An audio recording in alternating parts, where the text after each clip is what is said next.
Bonjour, bienvenue.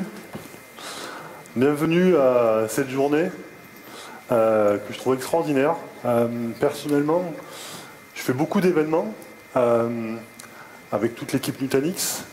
Et vraiment, je tiens, avant de faire cette présentation, à réellement remercier Triptyque et à les féliciter d'avoir réussi à vous faire venir, à vous intéresser, à avoir tous ces intervenants et ces sessions de qualité. J'espère qu'on va pouvoir honorer la mission qu'on s'est donnée. Donc je me présente, je m'appelle Philippe Incharmant, je travaille chez Nutanix. Je suis le local de l'étape, basé à Marseille. On va co-animer cette présentation avec Christophe Geoffrey, que je vous laisse se présenter.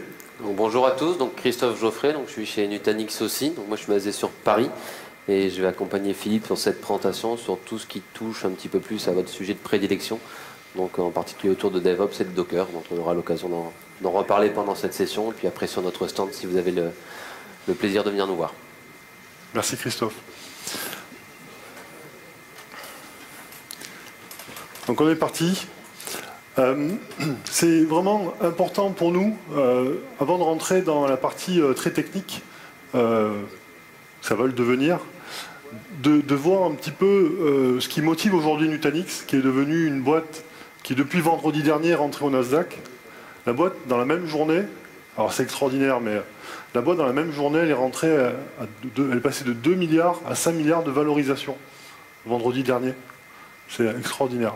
Et donc c'est une boîte qui a vraiment un ADN tout à fait particulier et qui a su se remettre en question sur des choses qui sont aujourd'hui fondamentales dans l'IT, des composantes traditionnelles que l'on retrouve communément et qui vont être le cœur et le poumon de ce qui va permettre à tout l'environnement de DevOps de pouvoir être exécuté, orchestré, surveillé et de pouvoir bien sûr aller sur des projets d'industrialisation massifs. Chez Nutanix, aujourd'hui, on a vraiment un réel décalage sur la vision des choses et on a en fait revu des paradigmes qu'on a su challenger pour recréer des nouveaux concepts inspirés de technologies qui ont fonctionné dans les années 2000 chez Google et Facebook. Et on va voir tout ça. Et chez Nutanix, c'est vraiment intéressant de voir que c'est une société qui a été créée en 2009. Donc on reste encore dans un environnement créatif et organisationnel qui est, on pourrait dire, qualifié de start-up. Néanmoins, on a presque 4000 clients. La boîte a 2500 collaborateurs et elle est cotée au Nasdaq. La valeur au Nasdaq, c'est NT, non, c'est NTNX. Si vous voulez acheter des actions, allez-y. Elle est encore un peu basse. N'hésitez pas. C'est le moment. C'est le moment. Alors, c'est intéressant de voir chez Nutanix qu'on a une approche, un marketing de rendre l'infrastructure invisible. En fait, on veut simplifier la complexité. Alors, de dire, oui, bon, ça va, c'est sympa. On a vraiment l'ambition de réitérer ce que des technologies aujourd'hui ont réussi à transformer, par exemple en virtualisant la monnaie. Aujourd'hui, on n'utilise plus quasiment de paiement en espèces. On est passé sur des paiements en carte bancaire. Aujourd'hui, avec Apple Pay, on paye directement en posant son téléphone sur un périphérique NFC. Et encore mieux, quand on prend des périphériques comme Uber, on consomme un service, on sort du véhicule et on n'a même plus de paiement réellement, d'acte de payer qu'est-ce que je vous dois. C'est j'ai commencé le service, j'ai consommé le service, je passe à autre chose. Et donc, c'est aussi simple que penser à l'électricité. Aujourd'hui, l'électricité qui est autour de nous, eh ben, on est dépendant de ce service, mais on ne pense pas réellement à la production, à l'énergie qui est mise autour de ça pour pouvoir faire ce qu'on est en train de faire aujourd'hui, se voir dans une salle qui serait noire s'il n'y avait pas d'électricité, sans vidéoprojecteur et de micro. Alors c'est vrai qu'on a la voix qui porte, on aurait pu faire une présentation sur le papier, mais on n'aurait pas pu faire tout ça. Et on ne se pose pas la question réellement de savoir si l'électricité va tomber, s'il va y avoir un downtime EDF. On n'y pense pas, c'est devenu invisible. Et Nutanix veut appliquer les mêmes démarches intellectuelles à l'IT pour la rendre totalement invisible. Et c'est vraiment le propos, ça sera un peu le fil conducteur de cette présentation.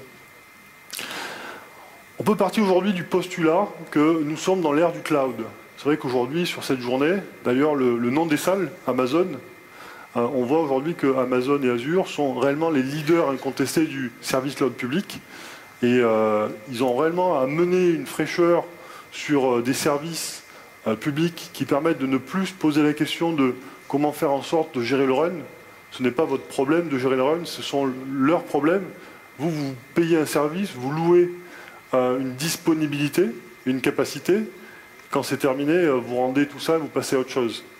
Et aujourd'hui, c'est devenu une exigence pour les entreprises comme certaines d'entre vous qui voudraient reproduire ça en privé, d'avoir cette notion de déployer une application en 5 minutes, de pouvoir travailler et reventiler les coûts de service sur ce qui a été consommé, d'avoir des cycles de mise à jour automatisés. Quelle est la peine aujourd'hui? Quelle énergie dépense-t-on dans les entreprises pour mettre à jour son infrastructure? C'est des projets. C'est des projets qui se planifient à l'avance, des mois, et qui durent peut-être des fois certaines années. Je pense notamment quand on fait un remplacement d'infrastructure totale tous les 5 ans, on appelle des spécialistes du cloud qui sont présents ici. Pour en parler tout à l'heure, on vous les présentera, c'est leur métier.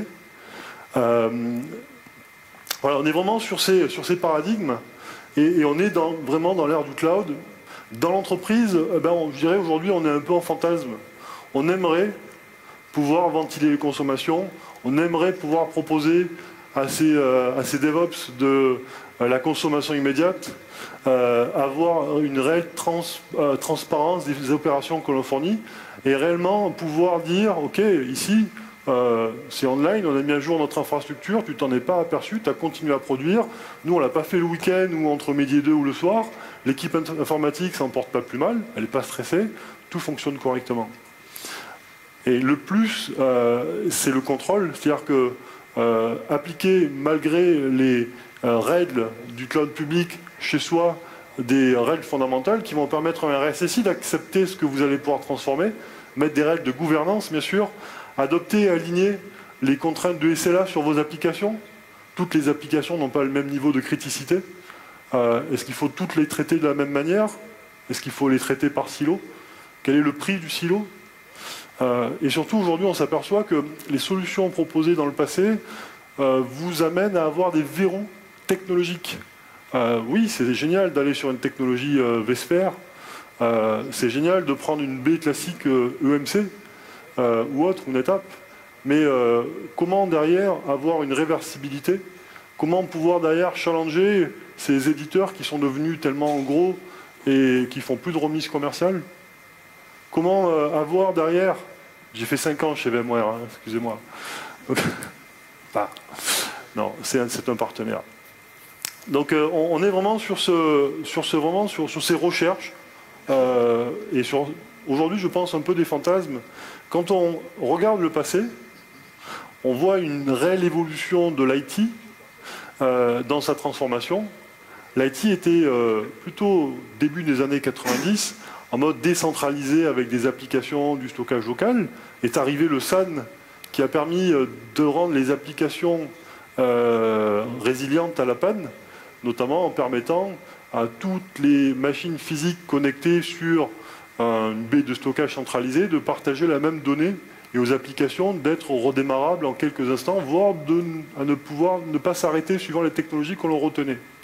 En fait, on s'aperçoit que ces technologies, malgré l'apport de la virtualisation, eh bien, ont quand même rajouté des composantes. Et dans un schéma logique, plus il y a de composants, plus la complexité augmente, et plus la résilience est dure à maintenir.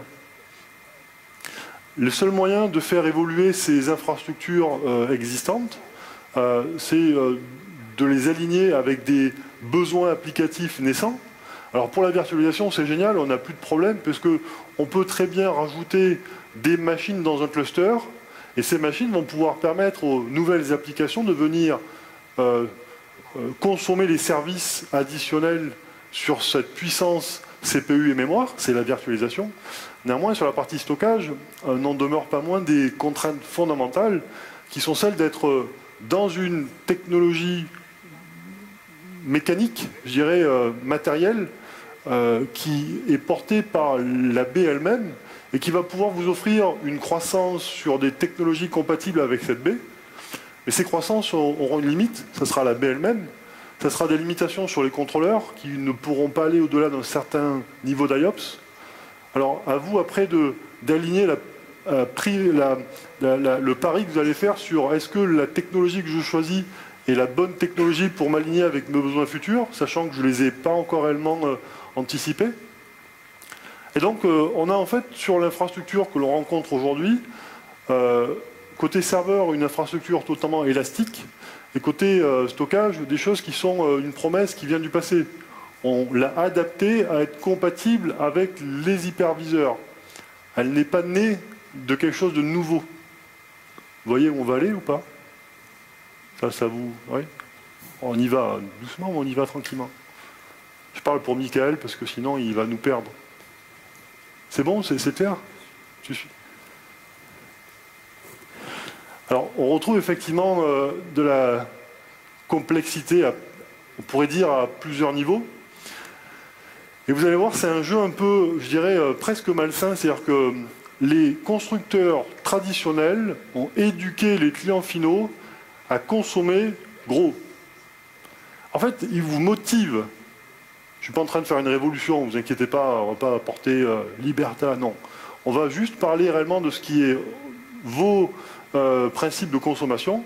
Ils sont aujourd'hui, et vous êtes formatés dans ces systèmes-là, avec les acheteurs, les jeux de rafraîchissement des infrastructures, où vous allez consommer gros à un instant T, une infrastructure qui va être en pari pour les 5 ans à venir, en espérant que vous n'allez pas vous tromper.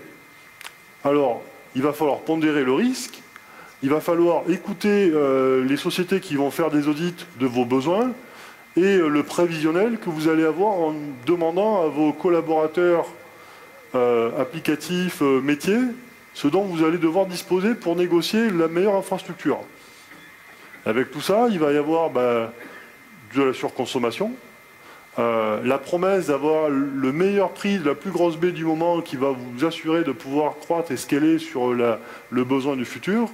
Mais vous allez en fait vous enfermer réellement dans une technologie qui devra dans 5 ans subir un refresh complet et repartir sur un cycle qui n'est pas un cycle d'innovation, c'est un cycle de transformation.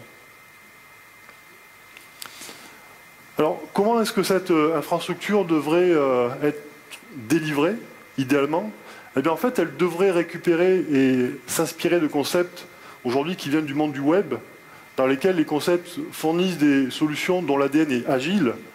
Les infrastructures sont simples à gérer. Simple à gérer, pour l'IT, ça veut dire quoi? Ça veut dire qu'on ne va pas embaucher des gourous stockage, par exemple, qui vont, s'ils ne sont pas là, peut-être départ d'une société pour aller chez une autre entreprise, ou justement se permettre d'avoir des solutions qui soient tellement simples que la plupart des personnes de l'équipe seront capables vraiment de venir l'administrer, la surveiller et la mettre à jour. Donc sa simplicité, c'est vraiment très important de le voir de cette manière-là. Des solutions qui vont pouvoir évoluer en fonction de la capacité demandée, en mode scale-out, mais totalement, pas que sur la partie hyperviseur, mais sur la partie d'infrastructure globale. Et la partie sécuritaire, bien sûr, est une composante majeure, ne serait-ce que pour les RSSI. Y a-t-il des RSSI dans la salle? Super. On a un t-shirt pour vous. Ça fait 3 fois que je dis RSSI, donc peut-être vous avez... C'est le seul RSSI. Hein. Vous ne vous sentez pas trop seul, ça va? Ouais. Vous pouvez venir devant.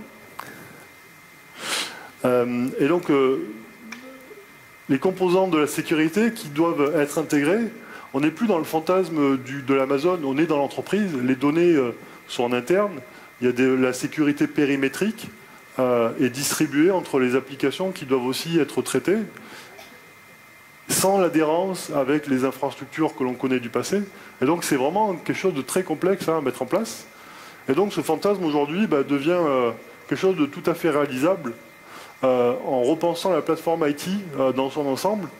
En fait, Nutanix a su converger dans des appliances qui sont des solutions qui embarquent du logiciel sur des serveurs IS86 du marché et qui vont pouvoir derrière étendre en mode grille votre infrastructure de manière à construire de la façon la plus logique possible une solution IT basée et calée sur vos besoins actuels et vos besoins d'évolution qui seront juste des add-ons de ces technologies et sans adhérence matérielle. Ça veut dire qu'on ne rentre plus dans un cycle de péremption matérielle. Quand on achète du matériel, on le met dans le cluster et le cluster sera d'autant plus frais que le matériel sera rafraîchi. Ce sont des technologies qui intègrent les socles de virtualisation, qui partagent toute la partie stockage et qui intègrent, si on le souhaite, les solutions de réseau distribué, micro-segmentation. Voilà, donc c'est simple. Et on va un petit peu passer en revue ce qu'on trouve dans le capot de ces solutions. Vous allez voir, c'est très intéressant. Nutanix, en développant notre solution à base de Scale-out File System, a créé le marché de l'hyperconvergence. Aujourd'hui, l'hyperconvergence, c'est je dirais, un marché dans lequel beaucoup soit de nouveaux acteurs, soit d'acteurs historiques viennent pour être présents. Et ils ont raison, ça nous aide, hein, ça nous rend d'autant plus crédible que le nombre d'acteurs sur ce marché est important. Et grâce à ce marché de l'hyperconvergence, où Nutanix, pour l'instant, est le leader, eh bien, en fait, on a aujourd'hui pas mal de compétiteurs. Mais ce qui est intéressant de voir, c'est on ne se laisse pas, je dirais, on ne s'endort pas sur ses lauriers. Et à chaque release de mise à jour de nos solutions, on intègre de nouvelles fonctionnalités innovantes. On va en passer quelques-unes en revue. Mettre à jour une technologie Nutanix, c'est comme mettre à jour son iPhone. Qui a des iPhones dans la salle? Vous pouvez les déposer sur la table, on s'en occupe. Non, je plaisante. Monsieur de la sécurité, vous avez un iPhone? C'est bien. Vous l'avez mis à jour? Ouais, super. Ce qui est génial avec l'iPhone, c'est on a son profil iCloud. Dans le profil iCloud, on a ses contacts, on a ses applications préférées, on a son profil de consommation de son téléphone qui est référencé chez Apple. Et quand on change de périphérique, on prend notre périphérique, on recolle son compte iCloud. Et en fait, on a le profil qui réimporte tout ce qui était déjà personnalisé. Et en fait, il y a une réelle dissociation entre la machine physique et qui vous êtes. Vous êtes le consommateur iCloud. Vous n'êtes pas la personne qui possédait le périphérique physique. Et à chaque mise à jour de votre iOS, vous avez de nouvelles fonctionnalités. Je ne sais pas, ceux qui aiment bien rajouter des nouvelles fonctionnalités, il y a toujours une petite surprise, un petit clin d'œil sympathique. En fait, on a un peu la même démarche. À chaque nouvelle fonctionnalité Nutanix logicielle, on rajoute derrière de nouvelles fonctionnalités, alors qui vous serviront ou pas. Pour la partie Docker, je pense que vous êtes concerné par ça. Pour les clients historiques, c'est une mise à jour logicielle, Docker Container Service. Et c'est génial. On va détailler tout ça avec Christophe. Mais ce qui est un peu intéressant, c'est de faire un zoom arrière et de voir en fait l'alignement entre ce que Nutanix offre aujourd'hui en 2016 et ce que nos compétiteurs offrent également. En fait, nos compétiteurs ont des technologies aujourd'hui, des propositions de valeur qui sont calées sur ce que nous on faisait en 2012. Donc l'hyperconvergence, ce n'est pas juste faire de la suppression de SAN. C'est d'avoir quelque chose qui soit réellement différenciant et qui rende des services inspirés du WebScale IT. Basé sur ces démarches, oui, effectivement, c'est des technologies qui sont intéressantes. Alors, à quoi cela ressemble? C'est très simple. Chez Nutanix, le cœur de notre solution est basé sur un contrôleur de stockage qui se représente sous forme de machine virtuelle. Donc il y aura autant de contrôleurs de stockage que d'hyperviseurs dans votre cluster. Ça veut dire que dans cet exemple, on voit N nœuds, et sur ces N nœuds, il y a N contrôleurs. Sur vos baies classiques, vous avez 2 contrôleurs de stockage, résilients l'un l'autre, plus ou moins capables de faire de la répartition de la charge. Donc en termes de démultiplication de la résilience et d'amélioration de la performance, en fait, il ne peut pas y avoir, si on a réellement réfléchi 4 secondes quand on a choisi le modèle de nœud, de problème d'IOPS et de limitation, quelle qu'elle soit, sur, par exemple, des capacités. Plus il y aura de nœuds, plus il y aura de possibilités d'exécuter de la machine virtuelle et de porter sa mémoire, et de pouvoir délivrer les IOPS et le stockage nécessaire. Alors, il n'y a pas un modèle Nutanix, il y a une infinité de possibilités de mixer ces nœuds Nutanix qui permettent d'avoir des caractéristiques propres à vos besoins applicatifs et vos différents workloads. Ce qui est intéressant, c'est basé sur ce contrôleur-là, en fait, on a recréé dans ces contrôleurs de stockage ce que les composants de la virtualisation ont besoin aujourd'hui pour travailler. Ça veut dire qu'on va faire un stockage unique présenté sur l'ensemble des hyperviseurs. On a tué les LUN, le multipassing failover, le zoning, le SAN n'existe plus. Tout est connecté et fédéré sur un réseau LAN. Ça sera le même réseau LAN que celui sur lequel le transport des VM est réalisé dans des VLAN, tout simplement. Et en fait, on a rajouté, de manière logicielle dans ces contrôleurs, les fonctionnalités des baies haut de gamme du marché. Compression, déduplication, tiering, optimisation de la donnée, placement de la donnée intelligente, répartition intersite, PRA, PCA, enfin, tout, je dirais, ce kit de fonctionnalités nécessaires à ce que vous puissiez continuer à avoir ce même service de stockage partagé fait partie de ce qu'on propose. Et ce, pour n'importe quel modèle Nutanix, dès les simples 3 premiers nœuds de votre cluster. Et pour vous montrer qu'on n'a pas de sauce secrète, si ce n'est le code qui est contenu dans ce qu'on délivre, en fait, les technologies Nutanix qui sont faites par nos développeurs utilisent des composants open source tels que celles que vous pouvez connaître, Stargate, Zookeeper, Cassandra, Medusa, etc. Par exemple, Cassandra, aujourd'hui, si vous utilisez Cassandra, qui utilise Cassandra en entreprise? Si vous utilisiez Cassandra, eh bien aujourd'hui, les personnes qui ont créé Cassandra sont chez Nutanix.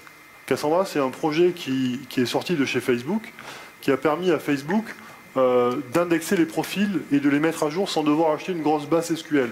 Donc ils ont fait en fait du NoSQL. Les gens qui ont créé Cassandra sont chez Nutanix et maintiennent pour la communauté open source Cassandra. Voilà.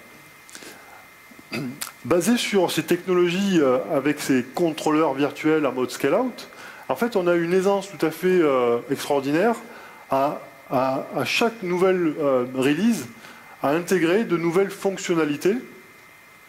Ces nouvelles fonctionnalités permettent par exemple d'avoir une vision du bon sizing en fonction des besoins de charge applicative observés sur votre infrastructure.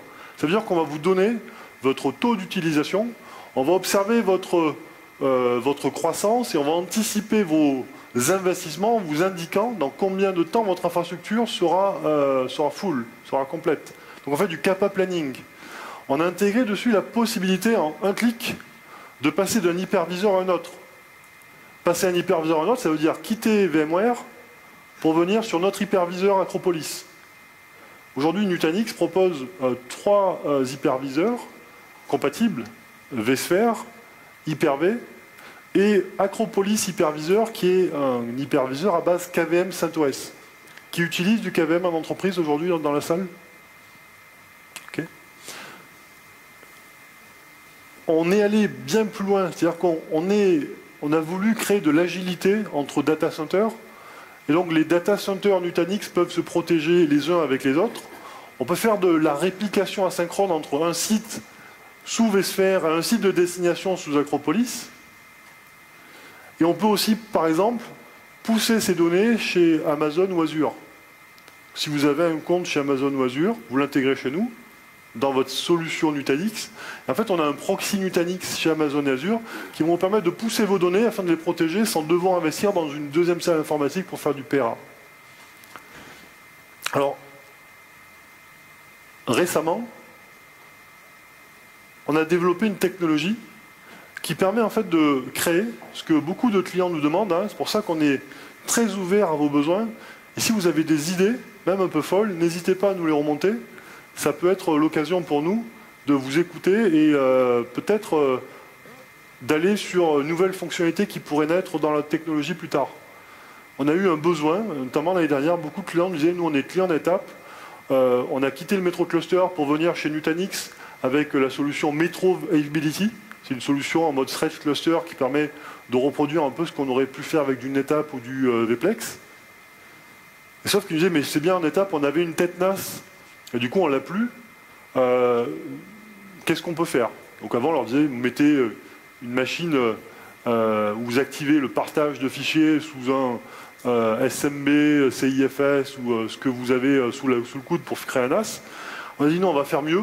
On va créer notre propre NAS en mode scale-out. Ça n'existe pas. Et en fait, on va caler un NAS qui va prendre et qui va répartir sur chacun des hyperviseurs de votre cluster un service NAS comme un agent dans une machine virtuelle qui va pouvoir présenter et partager et s'intégrer à l'AD, par exemple, l'ensemble des gestions de NAS de l'entreprise depuis l'infra Nutanix, en natif. Pas besoin de payer une licence complémentaire, c'est comme pour l'iPhone, il faut juste le mettre à jour. Donc les clients qui ont mis à jour récemment leur infrastructure ont le service Acropolis File Services. Alors on est allé, grâce à la techno Nutanix, on s'est préparé, réellement aujourd'hui on est prêt à accueillir le NVMe. Le NVMe, c'est la technologie qui va remplacer le SSD dans quelques temps.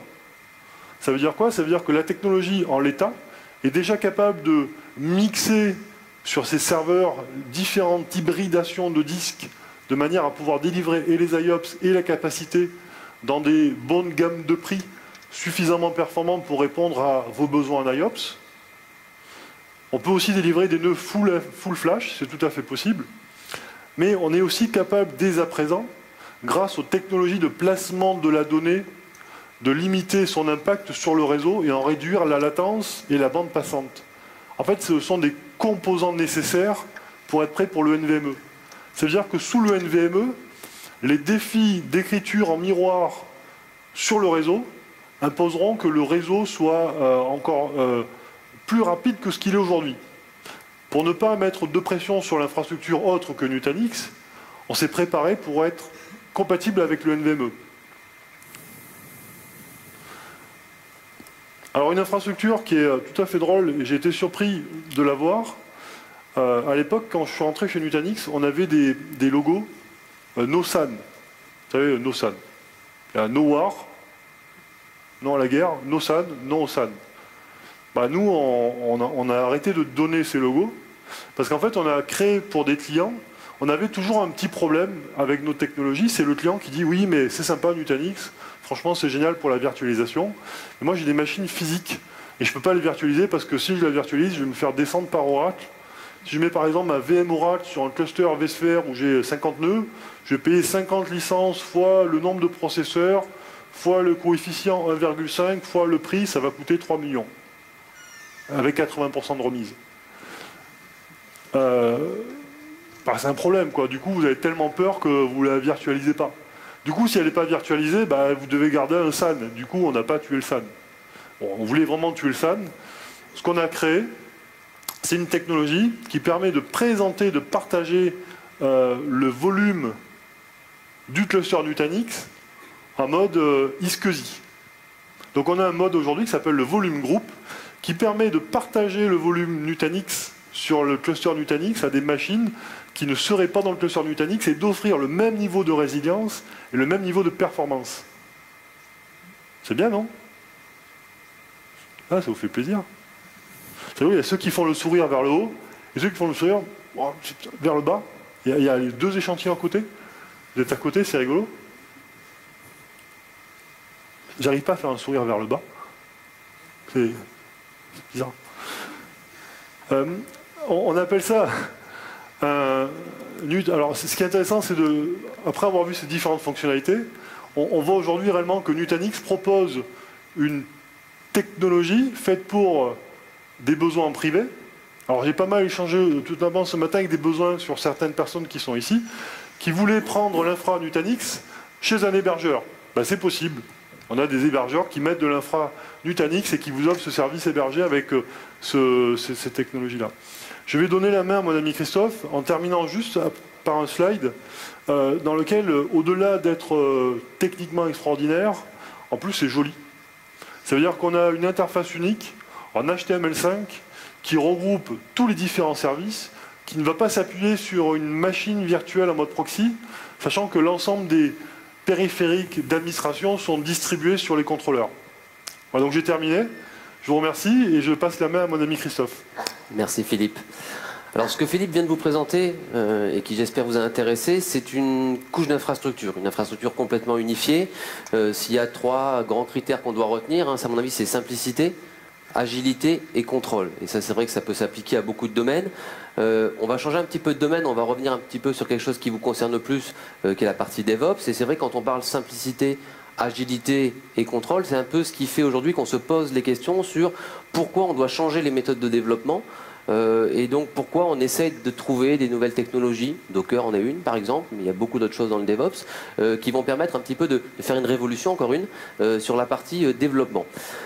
Aujourd'hui, nous, on se positionne comme étant le bon socle d'infrastructure pour venir héberger toutes ces applications.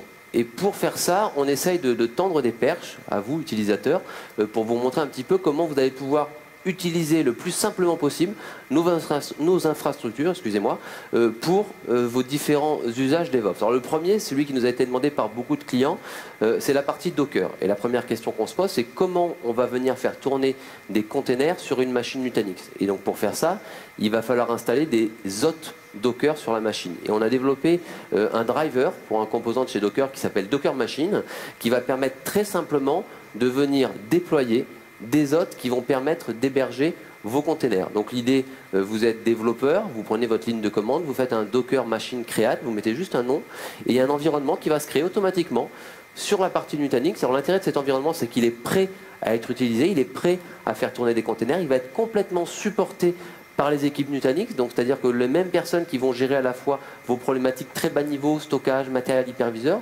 seront capables aussi de vous accompagner sur le cycle de vie, la maintenance de cet hôte Docker, et ensuite vous allez le consommer de manière traditionnelle à coup de Docker Run ou d'environnement d'orchestration Docker pour déployer vos applications. Donc l'idée toute simple, une fois qu'on a un cluster, on va sur le portail Nutanix, on récupère ce driver Docker Machine, on l'installe sur son poste de travail. Ce qui est intéressant aussi, c'est que ce driver Docker Machine peut être intégré dans des outils d'administration un petit peu plus centralisés. Il y a des gens par exemple de chez Rancher Labs qui sont là-haut, qui ont une belle plateforme d'administration Docker. On peut prendre le Docker Machine Driver de chez Nutanix, l'intégrer directement dans la stack Rancher, et on pourra, à chaque fois qu'on demande de créer un nouvel hôte, automatiquement, la partie Rancher via le Docker Machine Driver parlera avec le cluster Nutanix, viendra déployer des hôtes, et ensuite vous pourrez mettre dessus vos différentes applications dans des containers. Donc ça sera complètement automatisé, c'est extrêmement rapide. Autre chose, quand on parle de conteneur, un conteneur, vous êtes beaucoup à savoir ce que c'est. Une des propriétés même des conteneurs, c'est la non-persistance du conteneur lui-même, en particulier des données qu'on va retrouver à l'intérieur. Alors c'est quelque chose d'assez paradoxal, parce que quand on regarde les conteneurs qui sont le plus téléchargés sur la bibliothèque Docker, le fameux Docker Hub, c'est qu'il y a sur les 10 plus gros téléchargements, il y en a 6 qui sont des bases de données ou apparentées à des bases de données. On retrouve des choses comme MySQL ou Postgre, on retrouve MongoDB en NoSQL, du Redis, voire la registry Docker, qui est aussi un système qui nécessite de la persistance, parce qu'on va stocker des données. C'est un peu contradictoire, mais on utilise aujourd'hui Docker assez souvent pour stocker de la donnée. Pour faire ça, on va proposer un deuxième driver aussi, donc cette fois-ci qui va être un driver pour la partie Docker Volume. Alors gros intérêt de Docker, il y a énormément d'API dans Docker qui permettent de s'interfacer à beaucoup de niveaux. Là, dans le cas du Docker Volume Driver, l'idée c'est que chacun des containers qu'on va venir faire tourner sur l'environnement Nutanix va être capable, lorsqu'on va mapper un volume, de faire appel à un volume cette fois-ci type Nutanix et plus juste un volume traditionnel Docker. Et ces volumes vont être hébergés directement dans la couche service de stockage du cluster Nutanix. Le gros intérêt de ça, c'est qu'on va bénéficier de tous les avantages. La résilience de la donnée, on peut perdre des nœuds, les données sont toujours là. La réplication, on pourra les sauvegarder, on pourra faire des snapshots, on pourra les répliquer sur d'autres sites. Donc tous les avantages d'une solution de stockage entreprise vont être disponibles de manière unitaire pour chacun des volumes Docker. Vous voulez faire de la compression, de la déduplication, ça va s'appliquer directement au volume Docker de manière unitaire. Donc ça, c'est les deux premiers drivers qu'on a sortis cet été à destination des utilisateurs Docker. Donc il y a eu déjà pas mal d'engouement autour de ça. D'ici la fin de l'année, on va sortir quelque chose d'un petit peu plus global qui s'appelle Acropolis Container Services, qui va apporter des drivers supplémentaires, qui va apporter un portail qui permettra de déployer plus facilement tout ça, du contrôle pour pouvoir gérer les différents accès sur cette partie-là, des choses beaucoup plus fines au niveau des accès et des rôles au niveau des accès. Donc ça, c'est quelque chose qui va arriver à la fin de l'année. Et ensuite, un petit peu plus tard l'année prochaine, on va sortir quelque chose de beaucoup plus global. Alors vous avez peut-être vu, on a racheté il y a quelques mois une société qui s'appelait Calm.io. Je ne sais pas si vous connaissez déjà cette société. C'est une société qui avait un très beau produit, une plateforme d'automatisation du DevOps. Et là, cette fois-ci, beaucoup plus large que la partie Docker. Et donc, ce produit est en train d'être intégré directement dans notre interface, excusez-moi, globale d'administration. Et on va pouvoir, à travers ce portail-là, vraiment automatiser toutes les couches au niveau de la gestion des applications. Donc que ce soit l'automatisation complète, quel que soit le provider, à la fois sur nos couches, sur notre cluster, mais aussi de sortir, pourquoi pas, certains composants en hybride sur le monde public. Et je gérais vraiment tout le cycle du déploiement, de la conception de l'application en créant des blueprints applicatifs de manière complètement graphique dans notre interface. On dira qu'une application, il y a un certain nombre de composants. Les composants, ça peut être des conteneurs, ça peut être du code, ça peut être hébergé en local, ça peut être hébergé dans de la VM, ça peut être hébergé à l'extérieur. Vous reconnaissez certains logos, on peut le mettre chez AWS, chez Azure, pourquoi pas. Dans certains cas de figure, il peut y avoir un intérêt. On va gérer la dépendance entre tous les composants, on va gérer la manière dont vont être déployés ces différents composants. Ensuite, l'intérêt, c'est qu'on va contrôler le coût de ces composants. On va être capable de contrôler aussi les approvals sur le déploiement. On a des gens qui vont développer, qui vont concevoir l'application. Ensuite, il y a des gens qui vont l'opérer. On veut peut-être faire attention quand on a des modèles que tout le monde ne puisse pas le déployer. Ça a un coût, en particulier quand on va sur du cloud public. Il faut être capable de demander des autorisations, peut-être à des managers. Je veux déployer cette application sur un cloud public. On va gérer comme ça la gestion des approvals, les quotas, la quantité, le cycle de vie qui va être de dire cette application je la déploie mais j'ai pas le droit de la faire tourner plus de 2 heures pour un test, pourquoi pas. Ça sera automatisé, au bout de 2 heures la plateforme viendra décommissionner tout ça. Donc la gouvernance c'est important, qui fait quoi, quand on a des logs, on a des journaux, on peut enregistrer tout ce qui se passe pour pouvoir faire des audits après dans le futur. Et dernière étape aussi très importante, c'est la gestion du cycle de vie de l'application. Et c'est quelque chose qu'on va pouvoir intégrer dès la conception de l'application. En même temps que le modèle de déploiement, on va pouvoir définir des flows de gestion, des flows de cycle de vie de l'application. On pourra dire typiquement qu'est-ce qui se passe, qu'est-ce que je dois faire quand j'ai besoin de faire grossir mon application. On parle aujourd'hui beaucoup d'applications qui sont multi-composants. Quand je vais demander à grossir l'application, qu'est-ce que je dois dupliquer? Je rajoute tel composant, je modifie le load balancer en frontal, tout ça on va pouvoir l'automatiser et on permettra à des opérateurs en un clic de dire tiens, je scale up mon application, j'arrête mon application, je simule de la charge. Donc tout ça de manière complètement automatisée. Et le gros intérêt, on a parlé tout à l'heure d'invisibilité, c'est que toutes ces couches vont être intégrées au sein d'une interface unique, de la même manière qu'on a rendu invisible le stockage, les hyperviseurs, on remonte petit à petit jusqu'à l'environnement applicatif pour simplifier la vie de nos utilisateurs au quotidien. Donc je crois que Philippe avait quelques slides pour terminer. Alors je vous invite après à passer sur le stand. On sera capable de vous faire des démonstrations un petit peu plus complètes sur ces parties-là, en particulier l'intégration avec le monde DevOps.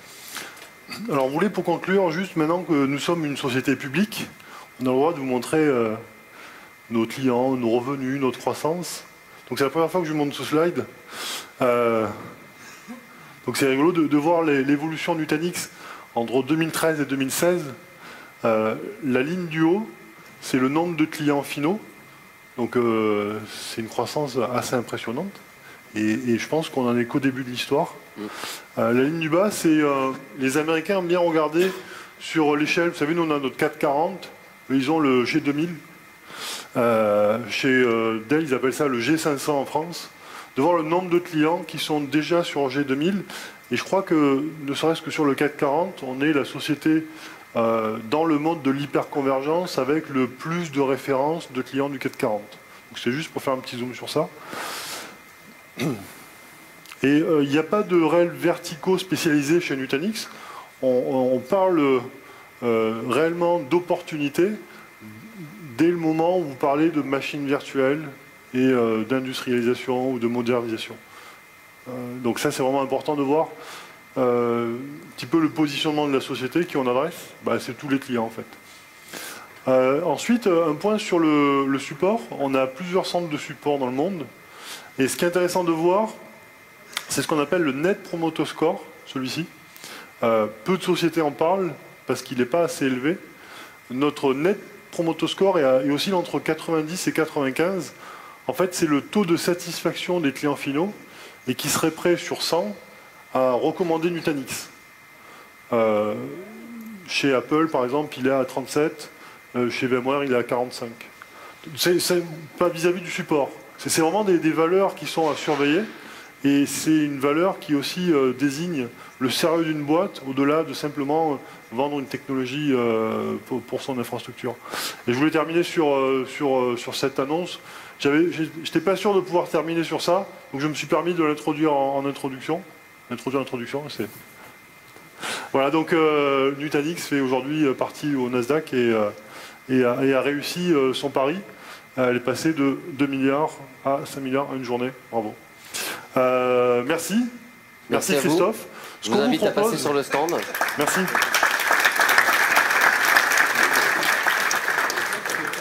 On fera dans l'après-midi des sessions de démonstration privée. Privé, ça veut dire quoi? Ça veut dire qu'il y a Christophe et Sylvain qui sont sur le stand. Et on peut se mettre par groupe de 3 à 5 personnes sur 15 minutes à faire une démonstration de tout ce que Christophe vient de nous montrer pour le démontrer, tout simplement. Voilà, merci et bonne journée. Merci à vous, bonne continuation.